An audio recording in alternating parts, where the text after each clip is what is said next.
Hi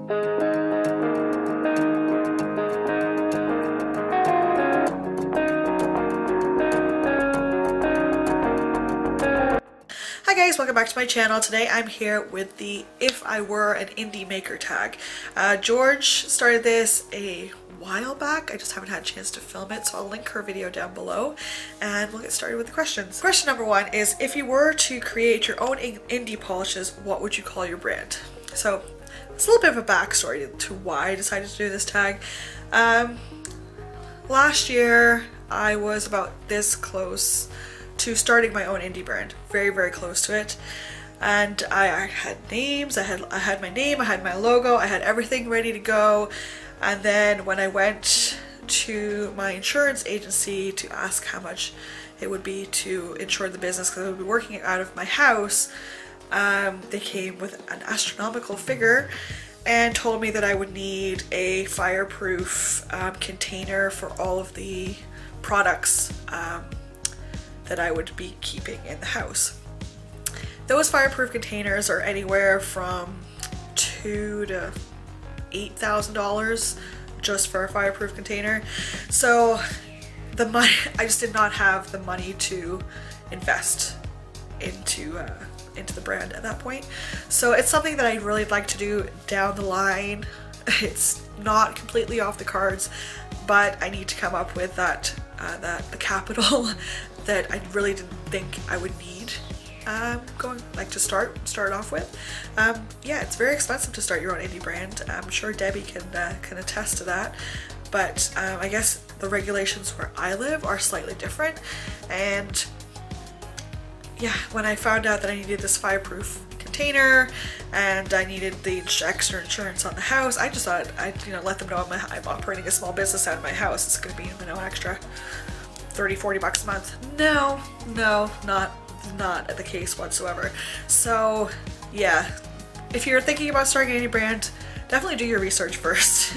I'm just glad that I didn't buy a whole bunch of product and then go and contact my insurance company, because I would have been out a lot of money had I done that first. Anyway, so the question was, what would you call your indie brand?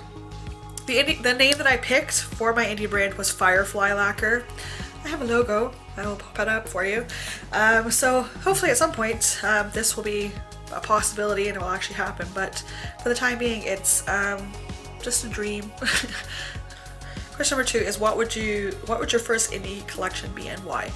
I have lots of interests outside of nail polish that could definitely be connected with nail polish in a way. I would love to do a Game of Thrones collection, and I have a number of ideas for polishes for that collection. Like, I have them in my head to make. And actually that coincides with the third question, is describe one polish from your first collection. I'd really like to do a series of polishes for like the big epic battle scenes from the Game of Thrones show. One of them comes to mind is the battle for Blackwater Bay, which is where the wildfires all over the boats. It's just that neon green is like seared into my mind. What I'd really like to make is like a black Crelly based polish with like neon green glitters in it for the wildfire. That's like, I have it in my head and I can see it, but I never had a chance to make it.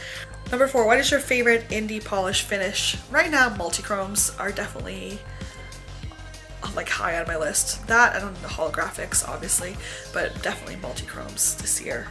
Number five, is there an indie maker who inspires you? There's a number of them out there. Debbie really inspires me because of what she does with some of the profits that she makes from her polishes. A percentage of her profits goes to Project Rescue, which is really noble.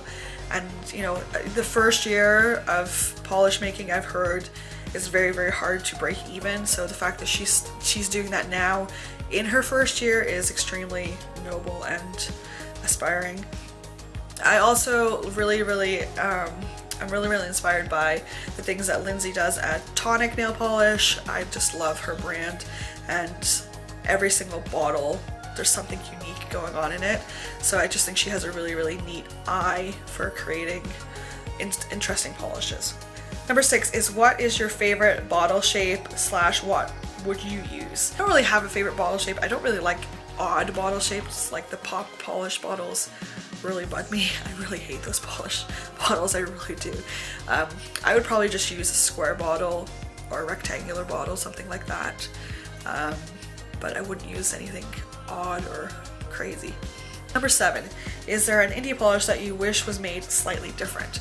I really wish that I could get Defender of the Rainbow, that one coat multi-chrome from Bee's Knees with holographic in it. If I could get that polish with some holographic in it, that would be like my perfect polish. I could wear that polish all day long. So yeah, that's what I would, that's one thing that I would change with that polish, but I do love that polish, don't get me wrong. Number 8 is an indie brand you don't own but would like to try. Oh my goodness, I've been really good lately at trying brands that I don't own anything of, but Dreamland Lacquer has a number of Outlander polishes that I would really like to try. Outlander is another one of my favorite shows, and books. I love those books. So I'm thinking that at some point I'd like to try the Dreamland polishes. They are available at Girly Bits, but Girly Bits has their $80 free shipping threshold.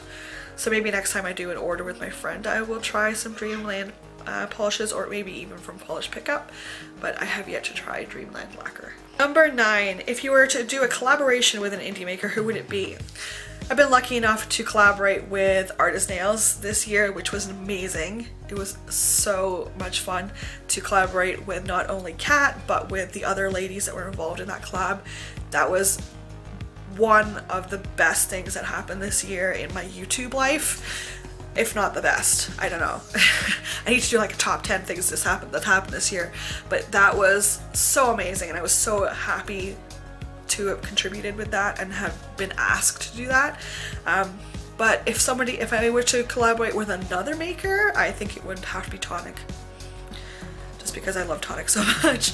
I love Artist Nails too, don't get me wrong, but if I could collaborate with anybody, I think it would probably be Tonic. Yeah, for sure. And the last one is to tag some people to do this, so I'm just gonna make an open tag and say, if you haven't tagged this video yet and you'd like to, please post a video and then tag me and let me know that you posted it, and I'll go over and watch it. So George, thank you so much for posting this tag.